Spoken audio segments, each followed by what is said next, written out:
రాధ గుడికి వెళ్ళి వచ్చి కుంకుమను తీసుకొని వచ్చి విక్రమ్కి ఇచ్చి, సార్ ఇదిగోండి సార్, గుడికి వెళ్ళి దండం పెట్టుకొని వచ్చాను, ఈ కుంకుమను పెట్టుకోండి అని చెప్పి విక్రమ్ నుదుటిని ఇలా పెట్టబోతూ ఉంటుంది. దాంతో అక్కడ ఉన్న విక్రమ్ అయితే నాకేం అవసరం లేదు అని చెప్పి తన చేతిని ఇలా తోసేస్తాడు. తోసేయటంతో అక్కడ ఉన్న రాధ ఒక్కసారిగా షాక్ అయ్యి అలా ఉండిపోతుంది.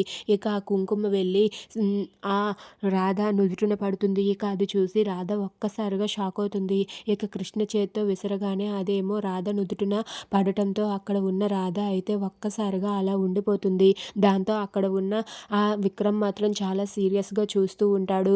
లేదు, నువ్వు ఏ కుంకుమ ఇచ్చినా ఏమిచ్చినా తీసుకునే పరిస్థితిలో లేను నేను.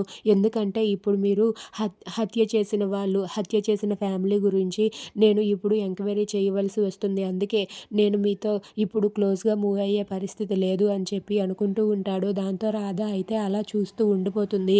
ఇక ఆ రాధాకృష్ణుల విగ్రహం ముందే ఆ విక్రమ్ చేత్తో ఆ రాధ నుదుటిన కుంకుమ పడటంతో అక్కడ ఉన్న రాధ అయితే అలా చూస్తూ ఉండిపోతుంది.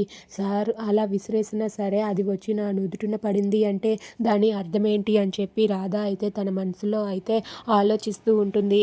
ఇంతలో అక్కడ ఉన్న సీనయ్య అయితే ఆ రాధాకృష్ణుల్ని నువ్వే దగ్గర చెయ్యు కృష్ణయ్య అని చెప్పి సేనయ్య ఆ దేవుడికి దండం పెట్టుకుంటూ ఉంటాడు. ఇక సేనయ్య దండం పెట్టుకోగానే అక్కడ ఉన్న విక్రమ్ చేత్తో రాధ నుదుటిన కుంకుమ అయితే పడుతుంది. దాంతో అక్కడ ఉన్న రాధ అయితే అలా చూస్తూ ఉండిపోతుంది. ఇక విక్రమ్ మాత్రం అలా సీరియస్గా చూస్తూ ఉంటాడు.